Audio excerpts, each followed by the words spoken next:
क्या हुआ भाई, काहे को मुंह लटका के बैठे ले हो? अरे का बोले भाई, चलो तुमको फ्लैशबैक में लेके चलते हैं, तब समझ में आएगा।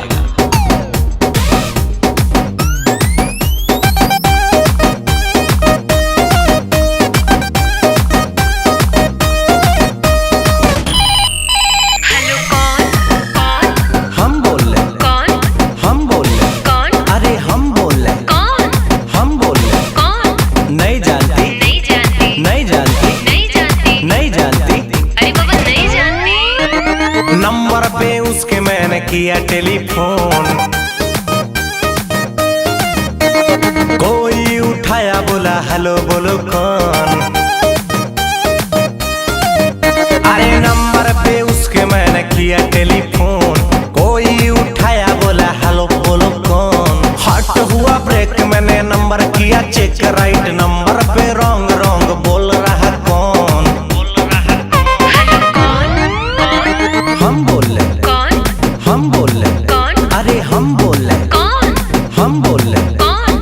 नहीं जानती, नहीं जानती, नहीं जानती, नहीं जानती, नहीं जानती, अरे बाबा नहीं जानती। अरे मेरी जानू मुझे पहचान, तू मेरी जानू मैं हूँ तेरा जान। रॉन्ग नंबर, क्या रॉन्ग नंबर, क्या, अरे बोला ना, क्या, अरे बोल ना रे, किससे बात करना है तेरे को, किससे बात करना है तेरे को। मेरे बाबू से, अच्छा, मेरे सोना से, मेरे जानू से।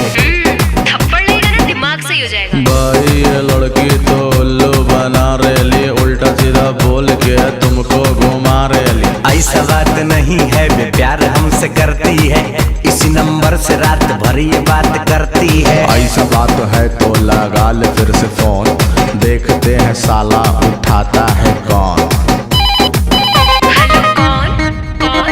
हम बोल रहे कौन, हम बोल रहे कौन, अरे हम बोल रहे कौन, अरे हम बोल रहे कौन। नहीं जानती, नहीं जानती, नहीं जानती, नहीं जानती, नहीं जानती, अरे बाबा नहीं जानती।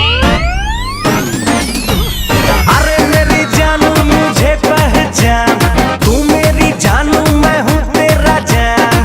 अरे भाई वो देखो भाभी आ रही, क्या बंटन का मस्त झकास लग रही भाई। कल क्या हुआ था ये राज मैं हूँ खोलती, मम्मी बगल में थे कैसे को बोलती। भाई भाभी राइट बोल रही। चुप कर साले, बंद कर अपना ढोल, मेरे और इसके तू बीच में न बोल। छोड़ो न जानो अब बात को भुलाते हैं, रेस्टोरेंट चल के बर्गर पिज्जा खाते हैं। जाओ ना भाई, भाभी रिक्वेस्ट कर रही। तब चलिए तो चलो।